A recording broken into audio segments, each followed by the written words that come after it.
여러분 안녕하십니까? 수요잡담 시작하겠습니다.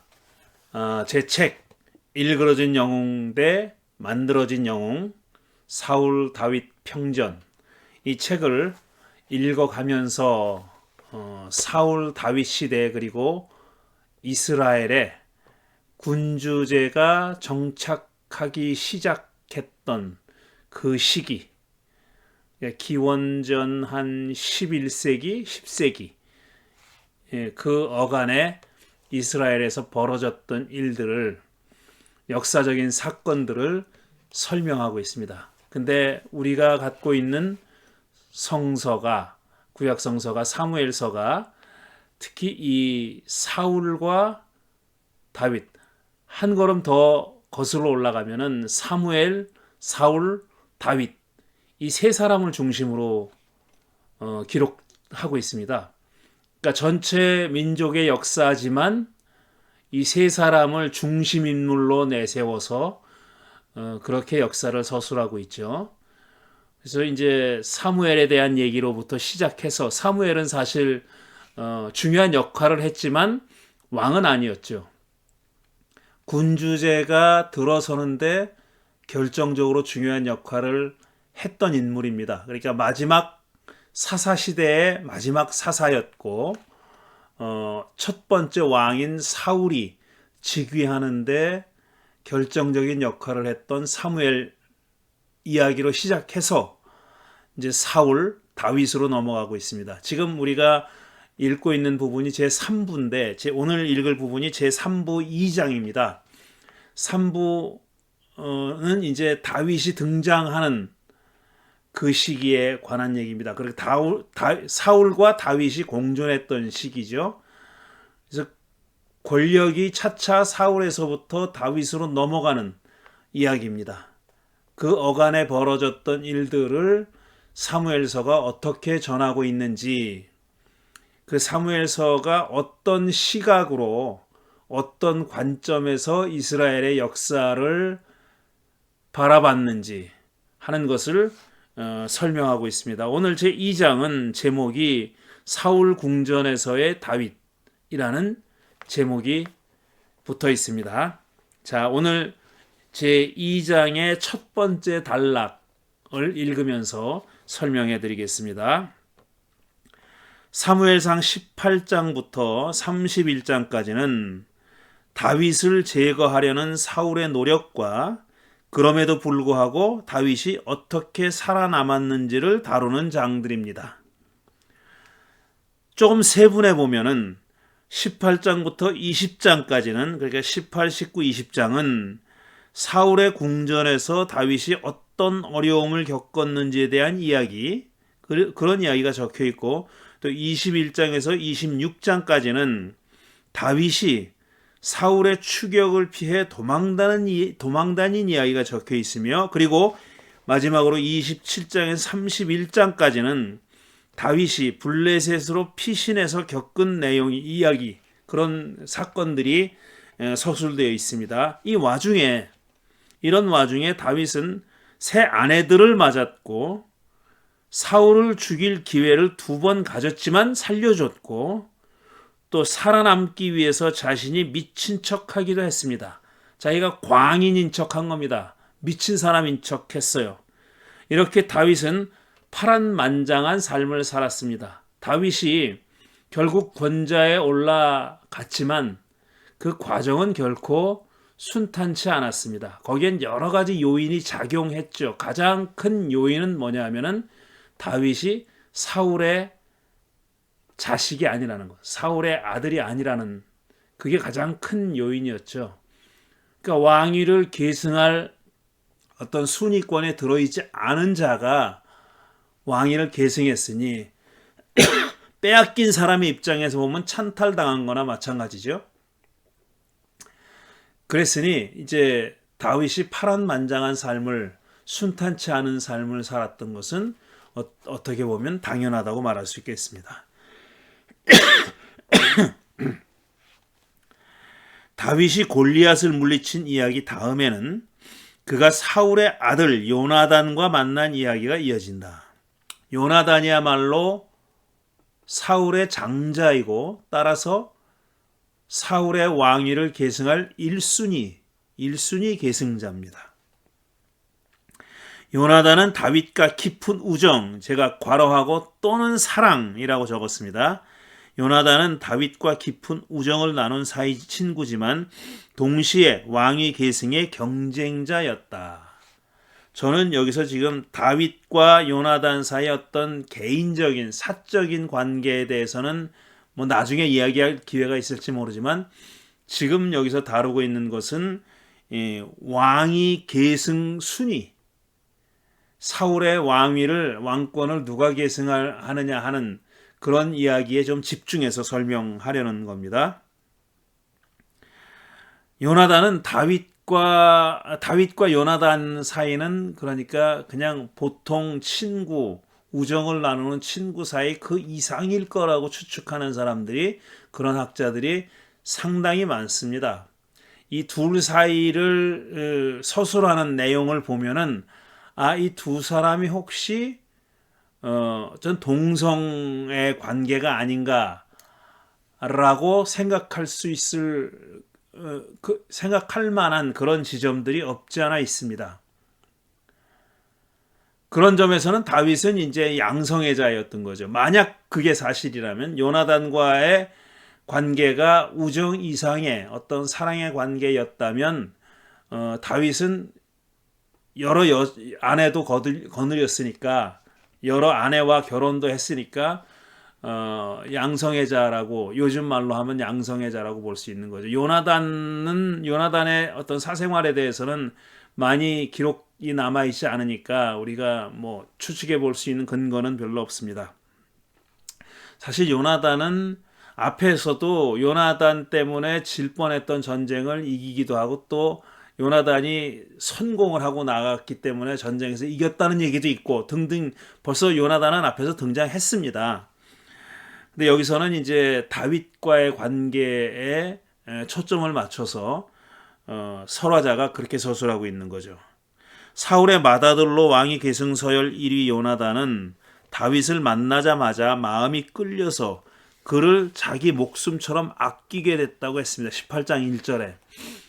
그러니까 다윗을 만나자마자 확 그냥 끌린 거예요. 그래서 설화자가 뭐라고 서술하냐면 자기 목숨처럼 아끼게 됐다 그랬어요. 이거 범상치 않은 표현입니다.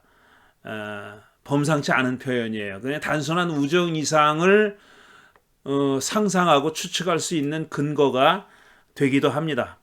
그는 다윗에게 자기가 입고 있던 겉옷을 벗어서 다윗에게 주고 칼과 활과 허리띠까지 모두 다윗에게 주었다고 할 정도로 그를 좋아했단다.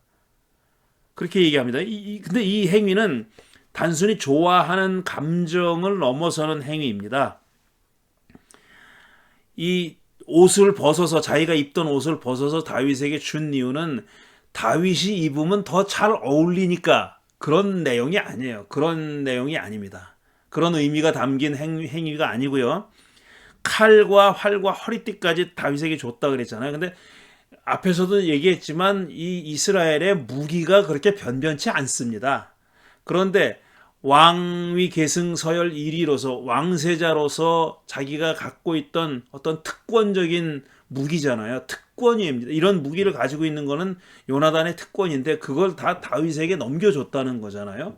이건 매우 상징적인 그런 의미를 갖고 있다고 설화자가 전하고 있는 거예요. 이런 행위는 그냥 단순히 옷을 주거나 무기를 줬다 이 정도가 아니라 그 이상의 어떤 중요한 의미를 담고 있다는 그런 말을 하고 싶은 겁니다. 설화자는 그런 말을 하고 싶은 거죠.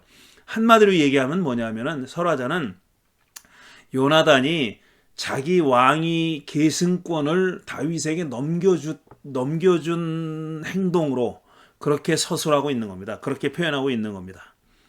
이는 자기의 권한을 다른 사람에게 양도한다는 뜻입니다. 그러니까 이 사람이 가진 권한이 뭡니까? 요나단이 가진 권한이 왕위 계승권이잖아요. 그 왕위 계승권을 다윗에게 넘겨주는 행위라는 거죠. 곧 요나단이 왕위 계승권을 다윗에게 넘겨줬음을 의미한다. 왜 그랬는지는 참 궁금해요. 왜 그랬는지는 요나단이 이 행위의 의미를 몰랐을 리 없다. 바보가 아닌다면 모를 리가 없죠. 왜 그랬을까? 애초에 자기 아버지처럼, 초창기에 자기 아버지처럼 왕이 되고 싶지 않았을까? 아니면 다윗이 자기보다 더 나은 왕이 될 걸로 믿고 양보했을까? 이런 사람도 간혹 있을 수 있죠. 권력을 포기하는 거예요. 왕권을 포기하는 겁니다.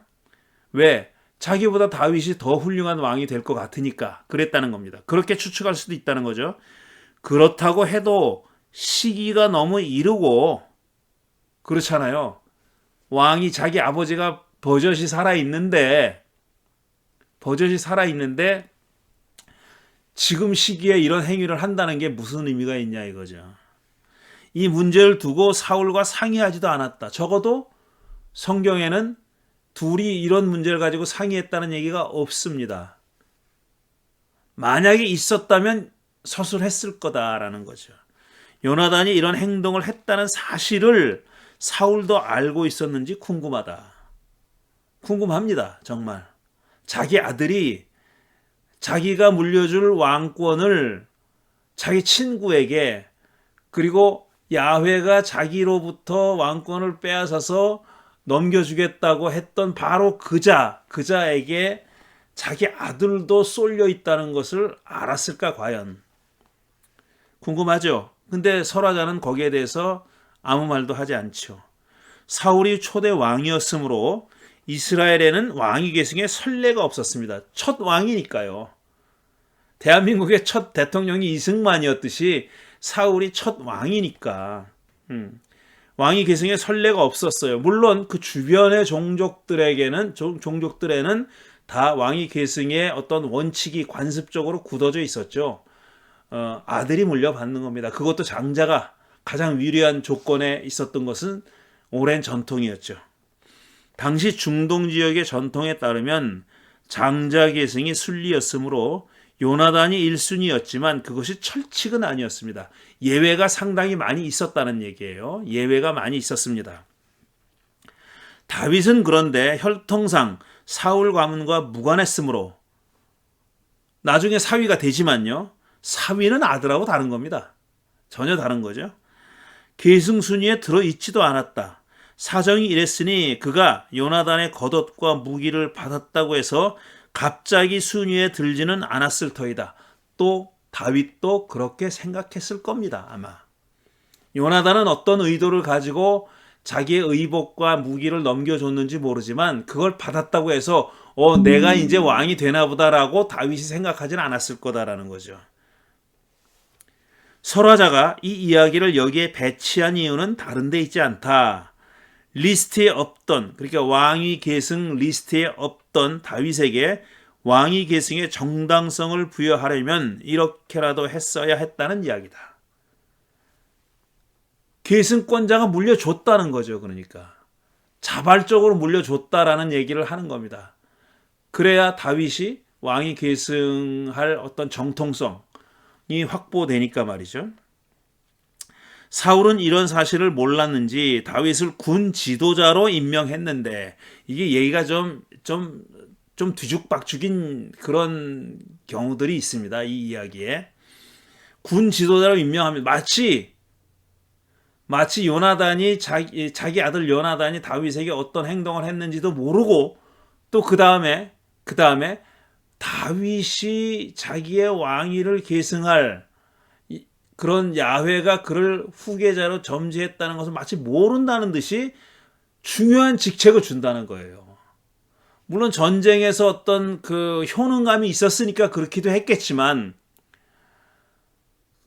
자기의 왕위를 찬탈할 사람을 이렇게 고위직에 앉히는 일은 흔치 않죠. 그건 생각할 수 없는 일이잖아요. 오히려 내쫓는다든가 이래야 될 거 아니에요. 근데 군 사령관의 자리에 앉힌단 말이죠. 그 이유는 뭐냐면은 온 백성은 물론 사울의 신하들까지도 그 일을 마땅하게 여겼다고 했습니다. 그러니까 군 사령관으로 임명하니까 그거 마땅한 일이야. 당연히 그래야지라고 인정했다는 거예요. 그러니까 지금 설화자는 굉장히 다윗 편입니다. 다윗에 대해서 우호적이죠. 뭐 지나치게 우호적이라고도 말할 수 있죠. 골리앗에게 승리해서 얻은 대중적인 인기가 한 역할 하지 않았겠느냐 하는 거죠.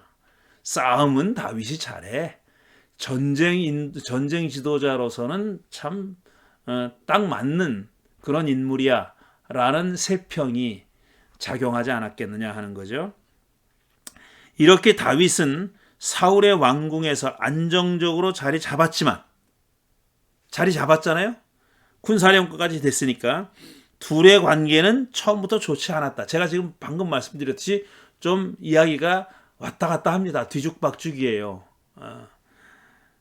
안정적으로 잘 잡았는데 둘 사이가 그러면 또 굉장히 원활했느냐? 그렇지 않았다는 거예요. 사울보다 다윗이 더 큰 인기를 누렸기 때문이다. 가장 큰 이유는 이거라고 설화자가 설명합니다. 다윗의 인기는 전쟁에서 거둔 승리 때문이었다. 블레셋과의 전쟁에서 승리하고 돌아왔을 때 이스라엘의 모든 성읍에서 여인들이 소구와 꽹과리를 들고 나와서 사울 왕을 환영했다. 자, 사울 다윗이 다 나갔단 말이에요. 그런데 엄연히 왕이잖아요, 사울은. 그런데 여인들이 춤을 추면서 뭐라고 노래했냐면은 사울은 수천 명을 죽이고 다윗은 수만 명을 죽였다라고 했다니 사울이 질투할 만도 했겠다. 근데 이게 수천 수만 그래가지고 숫자가 뭐 굉장히 큰 차이가 나는 것처럼 이렇게 여겨지잖아요. 근데 이걸 다르게 해석하는 방법도 있더라고요. 이게 차이를 이게 숫자의 차이가 아니라는 그런 해석도 있는데 제가 이 책에는 쓰지 않았을 거예요, 아마. 나중에 아마 알게 된 얘기 같은데 뭐 그런 주장을 하는 사람들도 있습니다. 그러니까 사울이 질투할 일이 아니었다라는 겁니다. 그런데 질투를 했죠. 다윗은 2인자의 처세술을 몰랐던 모양이다. 그럼 하지 말라 그래야 되는데 2인자의 처세술을 몰랐던 모양이죠. 2인자는 1인자보다 인기가 높으면 안 된다. 그걸 알면서도 모른 척 했을 수도 있지만 말이다. 제가 왜 웃는지 아시겠죠? 요즘 지금 대한민국 돌아가는 꼴이 이렇지 않습니까? 1인자와 2인자. 뭐 1인자 위에 또 그 한층 위에 또 누가 있다는 말도 하지만요. 어쨌든 2인자가 1인자한테 잠깐 대들었다가 호되게 문매를 맞고 꼬리를 내린 이야기가 몇 주 전에 있었습니다. 사울은 여인들의 노래에 화가 났다. 그는 사람들이 다윗에게는 수만 명을 돌리고 나에게는 수천 명을 돌렸으니 라고 탄식하고는 이제 그에게 돌아갈 것은 이 왕의 자리밖에 없겠군이라고 투덜거렸다는 겁니다. 18장 8절 9절 사무엘상 18장 8절 9절에 이렇게 써 있어요. 그러니까 천천히요 만만히라는 것을 숫자의 차이로 사울은 인식했다는 거고요. 자, 이렇게 인기도에서 백성들의 어떤 성원과 지지도, 인기 이런 것에서 자기가 다윗에게 한참 밀리는 것을 확인한 다음에 사울이 혼잣말로 뭐라고 중얼거렸냐면은 이제는 그에게 돌아갈 것은 이 왕의 자리밖에 없겠군이라면서 투덜거렸답니다. 자, 왕좌가 다윗에게 돌아갈 거라는 말을 사울 자신이 했다는 게 믿어지지가 않습니다. 이런 경우는 거의 없거든요. 자기가 지금 현직에 있는데 아이고 백성들의 인기가 좀 지지도가 떨어졌다고 해가지고 아이고 이제 다음 자리는 남 아니고 저 친구네 이런 사람이 어디 있냐는 거예요. 자꾸 요즘 대한민국의 형편이 떠오르네요. 정말 그는 이런 말을 했을까? 그렇다면 뭐하러 다윗을 질투하고 미워하고 애태웠겠는가? 결국 일의 결말이 그렇게 될 거라고 믿었으면은 그가 한 일은 또 뭐냐 이거예요. 그가 이렇게 그걸 벗어나려고 다윗을 죽이려고 노력합니다. 뭐 아주 그냥 기를 쓰고 죽이려고 하는데 그거는 그 운명을 바꿔보려고 했던 걸까? 과연 이스라엘에도 그러니까 구약 성서에도 히브리 사람, 그리스 사람들이 생각했던 운명이라는 게 있을까? 페이트라는 게 있을까? 그런 생각이 있었을까? 그러니까 인간이 무슨 수를 써서도 바꿀 수 없는 어떤 역사의 경로, 그게 운명이잖아요. 그런 게 있었을까? 많은 학자들이 히브리 사상에는 그런 건 없다고 얘기합니다. 그런 어떻게 변경 불가능한, 절대로 바꿀 수 없는, 어떻게 되든지 간에 우여곡절 끝에라도 원래 그 결정된 대로 마무리가 된다라는 생각, 그런 생각은 없어요. 구약 성경에도 없고 히브리 사상에도 없다는 겁니다. 어차피 다윗이 왕이 될 터인데 말이다. 그러니까 제가 이렇게 그렇지 않다라고 하면서 이렇게 반문하는 형식으로 지금 쓴 겁니다. 그냥 홧김에 이런 말을 했을까? 아니면 이번에도 설화자의 심중이 반영된 말이었을까? 그러니까 설화자가 하고 싶은 말을 사울의 입에 집어넣은 걸까? 사울더러 대신하게 만든 걸까? 이런 얘기죠. 나중에도 사울은 비슷한 말을 합니다. 24장에 나오고요. 또 요나단도 같은 취지로 말한 적이 있습니다. 23장 17절에 나와요. 다음 왕은 다윗이라고 그런 말을 합니다. 사울도 하고 그의 맏아들인 요나단도 해요. 하기는. 부자가 한 마음으로 다윗이 왕이 되리라고 생각했다는 얘기인데, 그렇다면 왜 그렇게 법석을 떨었느냐 이거죠. 어쨌든 그날부터 사울은 다윗을 시기하고 의심하기 시작합니다. 그리고 결국에는 죽이려고 시도하죠. 그런 걸 보면은 어떤 결정된 운명을 그냥 받아들이는 쪽, 그런 사고는 구약 성서와는 어울리지 않습니다. 사울이 하나의 본보기죠. 사울은 지금 얘기했듯이 그에게 돌아갈 것은 왕자밖에 없겠다. 또 야훼가 다윗을 자기의 후계자로 지명한 사실을 알면서도 그를 죽이려고 하잖아요. 그러니까 그게 어떤 그 만고불변의 어떤 절대로 변할 수 없는 그런 어떤 그 정해진 운명이라고 생각하지 않았던 거죠. 그랬기 때문에 사울이 다윗을 죽이려고 했던 겁니다. 사울은 다윗을 여러 번 죽이려고 했다. 다윗에게 창을 던져 그를 벽에 박아 죽이려 한 적도 있었다. 18장 거슬러 올라갑니다. 18장 11절에 그렇게 돼 있고요. 그 다음에 야훼가 보낸 악한 영이 사울을 덮쳐서 이런 일이 벌어졌다고 설명합니다. 18장 10절에 있고요. 이런 일이 일어났다면 다윗이 사울을 두려워했어야 하지 않겠나. 자기를 죽이려고 하니까. 그런데 반대로 사울이 다윗을 두려워해서 그를 천부장에 임명해 전쟁터로 내보냈다고 합니다. 그러니까 천부장으로 임명해가지고 고위직으로 임명해가지고 전쟁터에 내보낸 이유는 다윗을 두려워했기 때문이다라는 거예요. 그러니까 자꾸 사울이 자기를 죽이려고 하는데, 이 설화자의 서술에 따르면 다윗은 두려워하지 않았는데 다윗을 죽이려고 했던 사울이 오히려 두려워했다는 겁니다. 다윗을 두려워했다는 거예요. 자기가 얼마든지 죽일 수 있는 그런 위치에 있잖아요. 그런데 두려워했다는 겁니다. 차라리 멀리 두는 게 낫다고 여겼던 모양이다. 이건 제 생각이에요. 하지만 야훼가 다윗과 함께 했기 때문에 그는 전쟁에서 계속 승리했고, 그래서 사울은 그를 더더욱 두려워하게 됩니다. 이제 점점 더 설상가상이죠. 그야말로 설상가상이죠. 사울은 다윗을 죽이기 위해 다양한 방법을 씁니다. 그는 다윗에게 이거 제가 그 서술되어 있는 그대로 쓴 겁니다. 따옴표 안에 야훼의 싸움에 앞장서서 싸우면 자기의 맏딸 메랍을 아내로 주겠다고 제안합니다.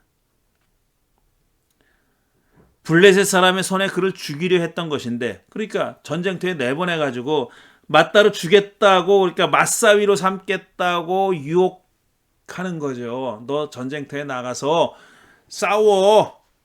야훼 싸움에 앞장서서, 그것도 그냥 싸움이 아니라 야훼 싸움이라고 얘기했어요. 야훼 싸움에 앞장서 나가 싸워. 그래서 네가 이기면은 내 큰딸 맏딸을 줄게. 이렇게 제안한 겁니다. 블레셋 사람의 손에 그를 죽이려 했던 것인데 사울은 거기에 야훼 싸움이라는 명분을 내세웠어요. 이걸 어떻게 봐야 할까?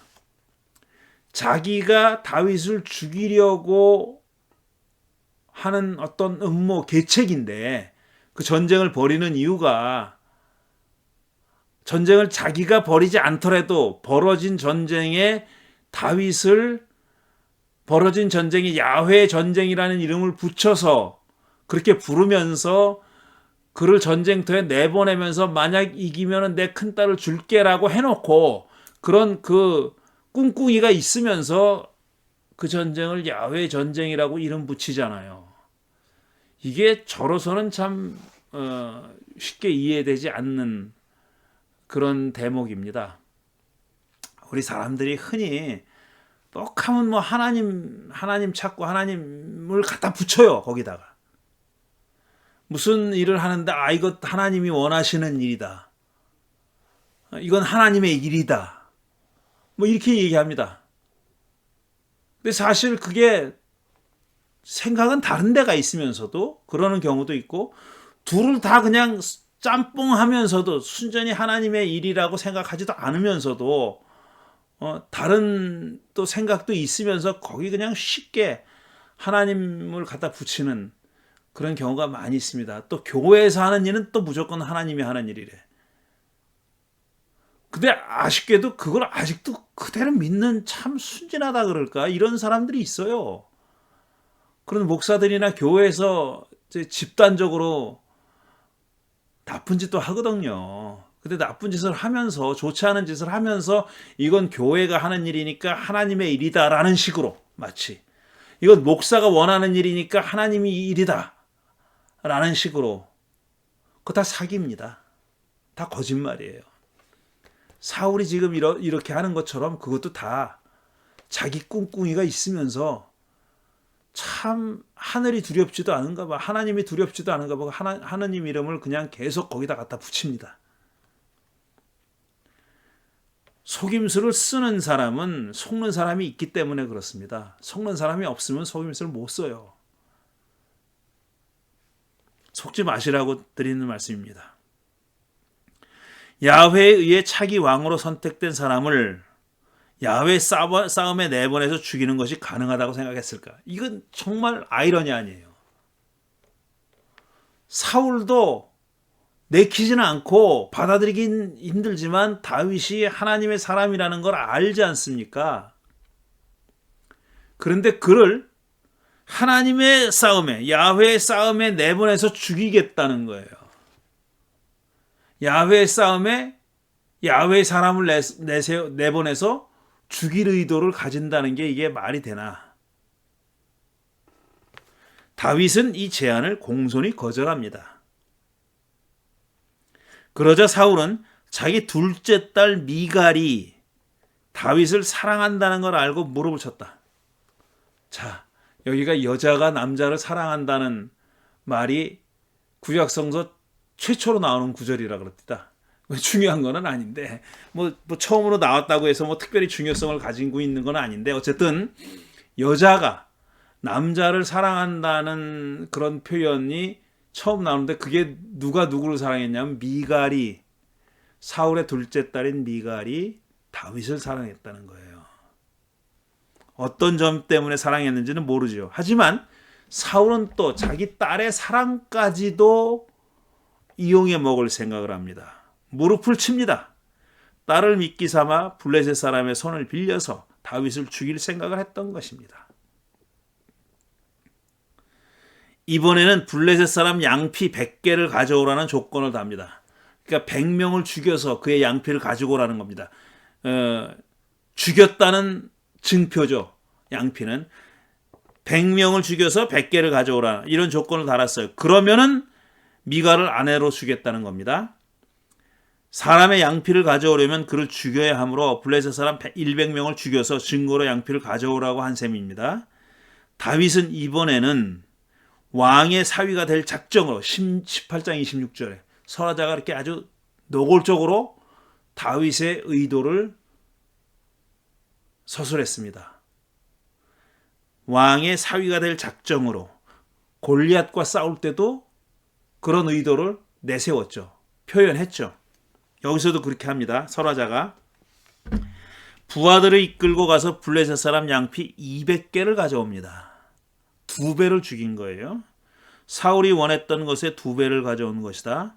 사울은 그야말로 울며 겨자 먹기로 미갈을 다윗의 아내로 줬다. 원래 계획은 이게 아니었죠. 원래 계획은 다윗을 미갈을 주겠다는 걸 믿기로 해서 다윗을 전쟁터에 내보내서 블레셋 사람의 손에 죽이려고 했던 것인데 오히려 혁혁한 전과를 올리고 돌아온 겁니다. 사울은 그제야 야훼가 다윗과 함께 있는 것을 알았고, 이것도 말이 안 돼요. 그 앞에 그제야라는 거는 제가 쓴 게 아니에요. 그 앞에 이미 야훼와 함께 있는 걸 알고 있었어요. 사울이 확인했다는 얘기쯤으로 보면 되겠죠. 미갈이 다윗을 사랑하는 것을 깨닫고 다윗을 더욱 두려워하게 됐다고 합니다. 점점 자기 딸까지 자기의 정적에게로 넘어가는 겁니다. 아들은 넘어갔고 딸이 지금 넘어간 거죠. 이렇게 해서 둘은 장인 사위가 됐지만 설화자는 둘이 평생 원수가 됐다고 서술한다. 18장 28절 29절에 그렇게 써 있어요. 장인 사위가 원수지간이 된 겁니다. 원수지간이 장인 사위가 된 거죠. 내용상으로는 다윗이 계속해서 블레셋과의 전투에서 승리하여 백성들 사이에서 명성이 높아지자 사울은 공개적으로 다윗을 죽이겠다고 선언하기에 이르렀습니다. 19장 1절에 아예 세상에 대놓고 자기 사위이자 자기 군사령관인 다윗을 죽이겠다고 어나운스를 한 겁니다.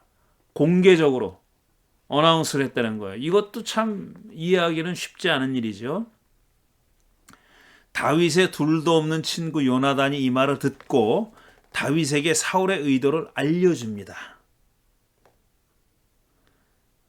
사울과 다윗 사이에서 요나단이 얼마나 고민했겠습니까? 하나는 자기 아버지, 하나는 자기 절친, 혹은 사랑하는 사이, 이러니 얼마나 고민했겠어요. 그는 다윗이 얼마나 좋은 일을 많이 했냐면서 그를 죽여 무고한 피를 흘리는 죄를 짓지 말라고 사울에게 사정을 합니다. 읍소합니다. 그러시면 안 된다고. 이에 사울은 요나단의 말에 감동했는지 결코 다윗을 죽이지 않겠다고 맹세합니다. 19장 6절. 이게 맹세라는 게요. 요즘 사람들은 말이 무게가 그렇게 대단치 않잖아요. 말을 그냥 뭐 종이장 뒤집듯이, 종이장 뒤집나? 어쨌든 이렇게 헷가닥 뒤집잖아요. 자꾸 쉽게 그냥 식언을 하잖아요. 말을 먹어버리잖아요. 쓸데없는 말을 하고 지키지도 못하며 말을 하고 말해놓고 지키지도 않고, 뭐 정치인의 거짓말, 정치인의 약속을 어기는 거, 이런 것 되게 사실 중요하게 생각해야 되는데 요즘 대한민국은 정치인이 하는 말 안 믿잖아요. 아예 다른 사람의 말보다 더 안 믿죠. 그런데 구약 성경은 그렇지 않아요. 맹세의 무게가 엄청나게 무겁습니다. 맹세라는 건 사실 신을 두고 하는 약속이에요. 신의 이름을 걸고 하는 약속이라고요. 그러니까 요즘은 하나님 찾으면 더 믿지 말라는 말이 그냥 그 sarcastic하게 할 정도로, 하나님 들먹이는 사람 말은 더 믿지 말아야 된다는 그런 말이 있잖아요. 근데 이 구약 성서는 그렇지 않아요. 약속, 맹세, 특히 맹세는 정말 무겁습니다. 그걸 지키지 않으면 하나님으로부터, 야훼로부터 벌을 받는다고 그렇게 믿었습니다. 근데 사울은 다윗을 죽이지 않겠다고 맹세하여, 맹세는 안 지켰죠, 당연히. 하지만 사울은 이 맹세를 손바닥 뒤집듯 뒤집었다. 얼마 후에 야훼가 보낸 악한 영에 사로잡히자 수금 타는 다윗에게 창을 던져 또 그를 죽이려 했다니 말이다. 19장 9절 10절. 놀라운 사실은 다윗이 여전히 여기서도 수금을 타고 있다는 거. 미소년이 아닌데 더 이상 미소년이 아닌데 여기도 수금 타고 있다고 얘기하고 있고 그 전에 전쟁에 나가서 이긴 얘기를 많이 했잖아요. 그런데 여전히 수금 타고 있어요. 군사령관에 임명했다는 말도 앞에 했는데 여전히 수금 타고 있어요. 이게 순서가 그래서 약간 뒤죽박죽인 면이 있다는 말씀을 자꾸 드리는 겁니다. 죽이려 합니다. 마치 맹세한 일은 맹세 같은 건 안 했다는 듯이 사울이 맹세 같은 건 하지도 않았다는 듯이 죽이려고 해요. 절대로 죽이지 않겠다고 맹세해놓고. 그러니까 사울이 잘못한 거 맞습니다. 제가 사울이 뭐 좋은 사람이라고 얘기하는 건 아니에요. 저도 그렇게 생각하지도 않고 좀 비극적인 인물이긴 하죠. 비극적인 인물이긴 하지만 겨우 목숨을 건진 다윗은 집으로 도망갑니다.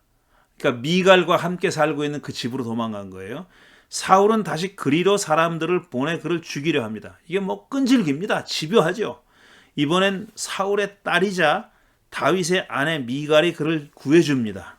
미갈은 아버지 사울이 남편을 반드시 죽일 거라고 예측하고 딸도 알아요. 아버지가 자기 남편 죽이려고 한다는 것을 딸이 다 알고 있어요. 이미 예측하고 그를 창문으로 내보낸 다음 이렇게 도피시킨 다음에 그의 침대에 이방신의 형상인 데라빔을 둠으로써 사울의 수하와 사울을 속였다 그랬어요.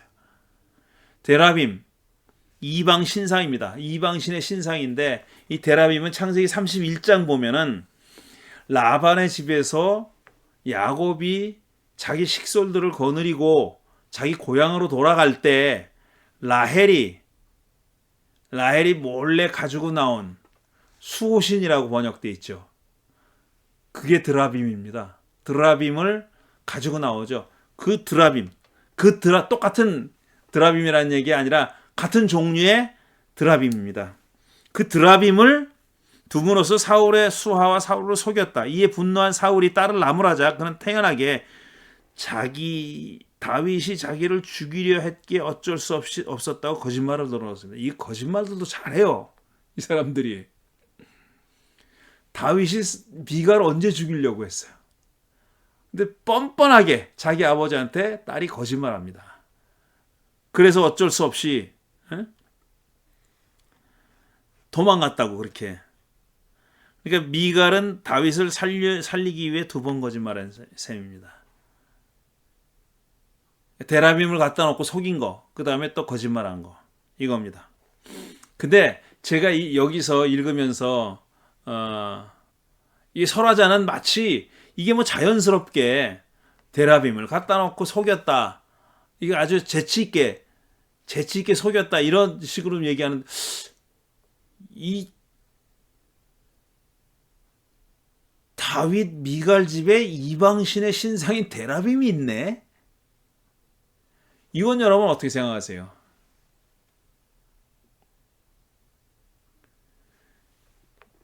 믿음의 어떤 이 모범적인 인물 아니에요. 다윗이 신앙의 어떤 위대한 위인이고 모세와 버금가게 아니면 모세 이상으로 받드는 그런 인물이잖아요. 다윗이. 그런데 그 다윗의 집에 데라빔이 있어요. 이거 어쩔 겁니까? 우리가 상상하는 다윗의 신앙, 다윗의 신실함을 염두에 두면 이런 게 있어서는 안 되잖아요. 근데 이런 게 있어요. 그걸 가지고 또 속였어요. 근데 설화자는 데라빔을 가지고 있다는 사실에 대해서 그게 뭐 어때서? 라는 식입니다. 거기에 대해서 뭐 전혀 부자연스럽지가 않아요. 그러니까 이 구약 성서에 등장하는 인물들이 우리가 생각하는 것처럼 그렇게 하나님만 섬기고 그야말로 이방신은 멀리하고 뭐 그냥 이방 신상들은 다 그냥 파괴하고 뭐 이방신을 섬기는 자들은 다 그냥 몰살시키고 그러지 않았어요. 저는 이 다윗의 집안에 데라빔이 있다는 사실보다 아니 못지않게 아니면 그 이상으로 더 놀라운 사실은 설화자가 그게 그게 뭐 어때서라는 식으로 서술하고 넘어간다는 게 더 놀랍습니다. 사실은. 근데 그렇게 써 있습니다. 다윗은 집을 빠져나와 사무엘이 있는 라마로 도망갑니다. 다윗과 사무엘은 여전히 동맹 관계예요. 사무엘은 자기에게 기름을 부어 야훼가 자신을 차기 왕으로 선택했음을 알려준 사람이다. 그렇죠. 그 후 사무엘과 다윗은 나요스로 거처를 옮겼는데 같이 다녀요 이제. 이를 알게 된 사울이 3번이나 사람들을 보내 다윗을 죽이려 했지만 이번에는 그들이 그러니까 사울에 보냄받은 사람들이 야훼의 영을 받아 황홀경 예언을 하는 예언자 무리에 섞여서 춤추고 소리치며 예언했다고 합니다. 그러니까 죽이러 가서 그냥 암살범인데 다윗을 죽이라고 보냈는데 이 자들이 다윗을 죽이기는커녕 이 황홀경에 빠져 예언하는 사람들의 같이 황홀경에 빠져서 거기서 막 예언을 하더라 이겁니다. 춤추면서 소리치면서 황홀경에 빠져서 막 예언을 한 거죠. 요즘 그 오순절 성령 받아서 이제 막 방언하고 그런 사람 연상하면 될 겁니다 아마. 그래서 사울이 이제 자기가 직접 가요. 사울은 직접 다윗을 죽이러 나섰는데 이번에도 그에게도 역시 야훼의 영이 내려 예언자 무리와 함께 황홀경 예언에 빠졌다는 거예요. 자, 이 황홀경 예언이라는 것이 몇 번 등장합니다. 사울이 나귀를 찾으러 갔을 때도 사무엘을 만나잖아요. 그때도 이런 사람들을 만나죠. 이 황홀경 예언에 대해서는 그렇게 많이 등장하지 않기 때문에 자료가 부족해가지고 어떤 무리들인지 우리가 좀 자세하게 알기는 좀 어려워요. 그런 난점이 있습니다. 근데 그런 사람들이 분명히 있었어요. 어떤 그 황홀경에 빠져가지고, 그러니까 그 의식이 없는 상태에서 무화경에 빠진 상태에서 어떻게 그 예언 행위를 하는 무슨 어떤 행위를 하는 사람, 그 사람들을 또 예언자라고 불렀단 말이에요. 그런 부류의 사람들이 있었던 겁니다. 자세한 내용은 알기 힘들지만요. 이들 누구도 사울 편에 서지 않았다. 다윗을 죽이라고 했는데 말이죠. 요나단도 미갈도 아버지 사울을 저버리고 다윗 편에 섰고 야훼의 영도 같은 편에 서서 그를 회방했다니 사울이 무슨 수로 다윗을 죽일 수 있었겠나 싶다. 하지만 그는 포기하지 않고 끈질기게 다윗을 스토킹합니다. 제법 긴 세월이 흐른 후에 다윗이 안전하다 싶으니까 자기 집으로 돌아왔죠. 그는 요나단에게 왜 사울이 자기를 죽이려 하냐고 물었다. 요나단은 사울이 그를 죽이려 할 리 없다고 반박했지만 이건 뭔 소리예요. 죽이려고 했고 죽이지 말라고 또 사정까지 했잖아요. 앞에 그런 말이 나오잖아요. 18장에 나오잖아요. 그런데 여기서 또 요나단은 우리 아버지가 널 죽일 리가 있니? 이렇게 얘기했다는 거예요. 이게 뒤죽박죽이에요 좀. 반박했지만 다윗은 그 말을 믿지 않았다. 둘은 사울의 의도를 확인하는 절차를 갖기로 합의합니다. 다윗이 왕의 만찬에 불참할 터인데 사울이 그걸 양해하면 그를 죽일 의도가 없는 것이고 그렇지 않으면 그를 죽이려고 하는 것으로 간주하기로 합니다. 그래서 만찬 첫날에는 다윗이 불참합니다. 그러니까 사울이 다윗의 불참에 대해서 아무 말도 하지 않고 넘어갔는데 둘째 날에도 다윗이 안 보이자 그는 요나단에게 다윗의 행방을 묻습니다. 다윗이 제사를 지내려고 고향 베들레헴에 다녀오겠다고 해서 자기가 보내줬다고 거짓말하죠 또. 사울은 요나단에게 입에 담을 수 없는 욕을 퍼붓습니다. 이거는 정말 성경에 나오는 욕 중에서 구약 성경에 나오는 욕 중에서 제일 좀 심한 욕이에요. 물론 신약시대 예수님도 욕을 했죠. 독사의 자식들아 뭐 이러면서 욕을 했잖아요. 근데 구약 성경에 나오는 욕 중에서는 아마 제 생각에 이게 제일 험악한 욕인 것 같습니다. 사울이 자기 장자인 요나단에게 뭐라고 욕을 했냐면은 이 폐영무도한 계집의 자식아. 폐영무도한 계집의, 그럼 자기 부인이 폐영무도하다는 얘기잖아요. 그렇게 부릅니다. 내가 이새의 아들과 단짝이 된 것을 내가 모를 줄 알았더냐. 이게 다윗과 요나단의 관계를 우정 이상으로 보는 사람들이 내세우는 어떤 근거 중에 하나입니다. 단짝이 됐다. 이세 아들과 단짝이 되는 것을. 그러니까 그냥 평범한 우정 이상이다라는 거예요. 그거를 지금 비난하는 거다라는 겁니다. 사울이 그렇게 비난하고 있다고 해석하는 사람들이 있다는 말씀입니다.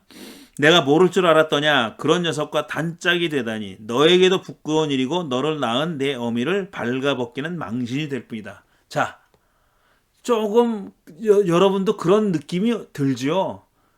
이렇게까지 말할 건 뭐 있나. 이거는 어떤 그 성적인 내용이 포함되어 있는 것처럼 보이잖아요. 부끄러운 일이다. 단짝이 됐는데 왜 부끄러워요? 다윗과 요나단이 우정관계를 맺고 있는데 왜 부끄럽냐고요. 그거는 그 이상이니까 부끄럽다고 얘기한 거다라는 거죠. 너를 낳은 내 어미를 발가벗기는 망신이 될 뿐이다. 아니 둘 사이의 우정이 왜 어머니에게 망신이냐고요. 그것도 발가벗기는 망신이냐고요. 이건 어떤 그 섹슈얼한 그런 내용이 포함되어 있다고 짐작할 수 있다는 얘기입니다. 이새의 아들이, 그러니까 다윗이 이 세상에 살아있는 한은 너도 안전하지 못하고 너의 나라도 안전하지 못할 줄 알아라. 그러니까 왕위를 물려준다는 걸 전제로 지금 얘기하고 있잖아요. 빨리 가서 그 녀석을 당장에 끌어오너라. 그 녀석은 죽어야 마땅하다. 앞에 죽이지 않겠다고 맹세했다는 걸 헌신짝처럼 내버리고 지금 빨리 죽이겠다고 데려오라고 합니다. 사울은 왜 요나단에게 홧김에 할 말 못할 말을 가리지 않고 마구 퍼부었을까?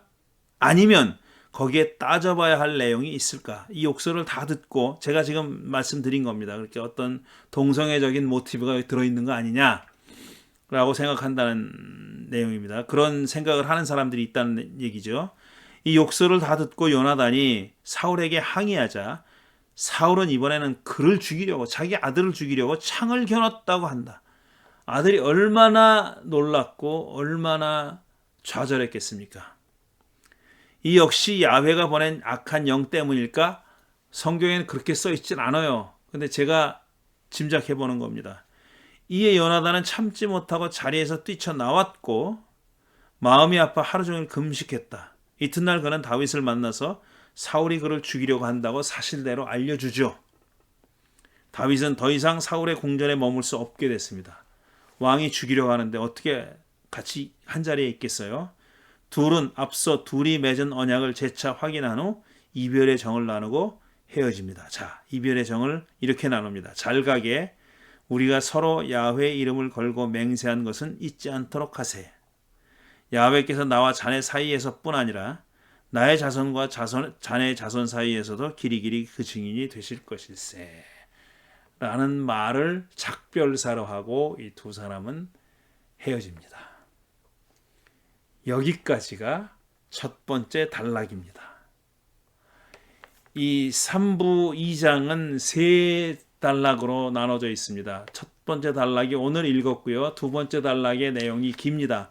그리고 세 번째 단락의 내용이 짧습니다. 마치 1장처럼 그렇게 되어 있는데 오늘은 여기까지 말씀드리고요.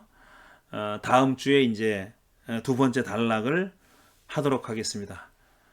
자, 제가 지금 이 3자 관계잖아요. 지금 크게 보면은 다윗, 사울, 요나단 거기 미갈이 들어가 있고요.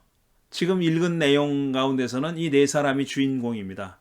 그런데 물론 이 백그라운드에 배후에는 야훼 신이, 야훼 하나님이 계시죠. 무대 연출자로 계시는 건데 무대에 올라와 있는 주역들은 네 사람입니다. 그런데 보세요. 사울은 사면초가예요. 자기 편이 하나도 없어요. 자기 편이 하나도 없어요. 이 세 사람 중에 사울을 제외한 세 사람 중에 두 사람이 자기 자식이에요. 근데 두 자식도 다윗의 편입니다. 야훼도 다윗의 편이에요. 게다가 백성들까지도 다윗의 편인 것처럼 서술돼 있잖아요. 그러니까 사울의 입장에서는 정말 이 정신이 온전하기 어려운 그런 상황이죠. 그러니까 불안장애, 공황장애 이런 게 올만도 하다는 겁니다. 설화자는 이야기를 이런 식으로 이끌어가고 있습니다. 이렇게 하나하나 이렇게 포위하면서 사울을 포위해가지고 결국은 그가 좌절하게 만드는 그런 식으로 서술되어 있습니다. 자, 오늘 여기까지 하고요. 다음 주에 계속 제3부 2장 두 번째 단락으로 이어가겠습니다. 감사합니다.